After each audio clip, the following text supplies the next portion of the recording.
सरकार आम लोगों की ऑनलाइन शॉपिंग एक्सपीरियंस को बदलने की तैयारी कर रही है और साथ ही ऑनलाइन ई कॉमर्स के बड़े प्लेटफॉर्म्स की मोनोपोली भी खत्म करने के लिए एक विशेष प्लेटफॉर्म ला रही है और इसका नाम है ONDC यानी कि open network for digital commerce. ये प्लेटफॉर्म न सिर्फ ट्रेडर्स को आसानी से अपना सामान बेचने का मौका देता है बल्कि ग्राहक के तौर पर आप भी सस्ते और आसानी से सस्ते में सामान खरीद सकते हैं। ये ONDC का पूरा फंडा क्या है, कैसे ये काम करता है, पूरी डिटेल देखिए इस रिपोर्ट में। अक्सर आपने लोगों को ये कहते सुना होगा कि ई कॉमर्स प्लेटफॉर्म्स पर सामान बाजार के कंपैरेटिवली महंगा मिलता है। स्विगी जोमेटो पर सारे कूपन्स लगा लीजिए लेकिन फिर भी कभी कभार रेस्टोरेंट से खाना महंगा पड़ता है। ओला उबर की तो मनमानी ही अलग है।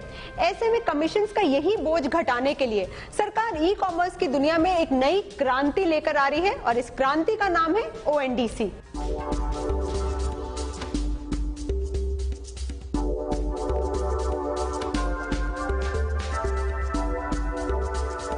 ONDC यानी कि open network for digital commerce. ये एक ऐसा नेटवर्क होने वाला है जिससे कि विक्रेता और खरीदार दोनों को फायदा मिलने वाला है। ये फायदा कैसे होने वाला है, उसके लिए सबसे पहले आप समझिए ई कॉमर्स को। हर ई कॉमर्स प्लेटफॉर्म अपनी ऐप या वेबसाइट पर सामान बेचने के लिए विक्रेता से एक फीस या कमीशन लेता है। ये कमीशन हर प्लेटफॉर्म पर अलग अलग होता है। प्रोडक्ट्स की लिस्टेड कीमत में ये कमीशन जुड़ा होता है। जितना बड़ा प्लेटफॉर्म विक्रेता से उतना बड़ा कमीशन लिया जाता है। यही कमीशन कभी कभी प्रोडक्ट की कीमत बाजार से महंगी कर देता है। Amazon, फ्लिपकार्ट, जोमेटो, स्विगी मनमर्जी का कमीशन लेते हैं जिससे कई विक्रेता परेशान हैं। सरकार की माने तो ONDC ई कॉमर्स प्लेटफॉर्म्स की इसी मोनोपोली को तोड़ने के लिए आया है। ई कॉमर्स जो है वो एक प्लेटफॉर्म या एप्लीकेशन के जरिए नहीं होगा जहां पे विक्रेता और ग्राहक दोनों को एक ही एप्लीकेशन में होना जरूरी है। ये अब मुमकिन होगा एक ओपन नेटवर्क के जरिए जहां पे अलग अलग कंपनियां या संस्थाएं विक्रेताओं को लेकर आएंगी और अलग अलग कंपनियां और संस्थाएं ग्राहकों को लेकर आएंगी। क्योंकि ये सब एक ही जगह आएंगे तो इसलिए हर ग्राहक को हर विक्रेता नजर आएगा और इस वजह से ये एक अलग तरह का ई कॉमर्स सोल्यूशन है। अब सवाल ये है कि कम कमीशन पर ज्यादा मुनाफे के साथ विक्रेता ONDC पर सामान कैसे बेचेगा और ग्राहक को सस्ते में सामान कैसे मिलेगा। ONDC पर सामान बेचने के लिए इस्तेमाल करना होगा सेलर ऐप्स को, जो विक्रेता को नेटवर्क से जोड़ेगी। किसी एक सेलर ऐप पर सामान लिस्ट करने से वो पूरे नेटवर्क से जुड़ जाएगा। अभी की तरह विक्रेता को हर एक ऐप या प्लेटफॉर्म पर अलग अलग सामान लिस्ट या रजिस्ट्रेशन नहीं करवाना होगा।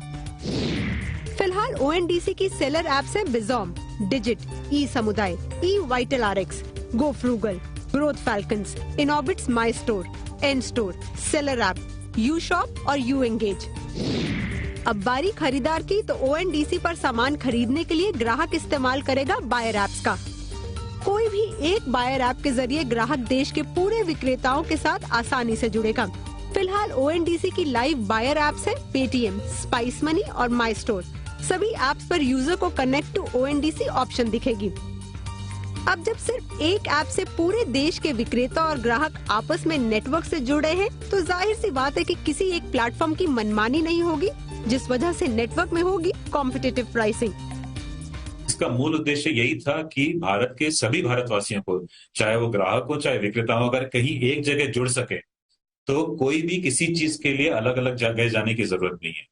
और जब इस तरह का लोकतांत्रिक प्लेटफॉर्म जब मिल जाएगा, जब हर कोई विक्रेता है, तो ऑटोमेटिकली उस कॉम्पिटिटिव सिचुएशन की वजह से वो कमीशंस अपने आप कम हो जाएंगी।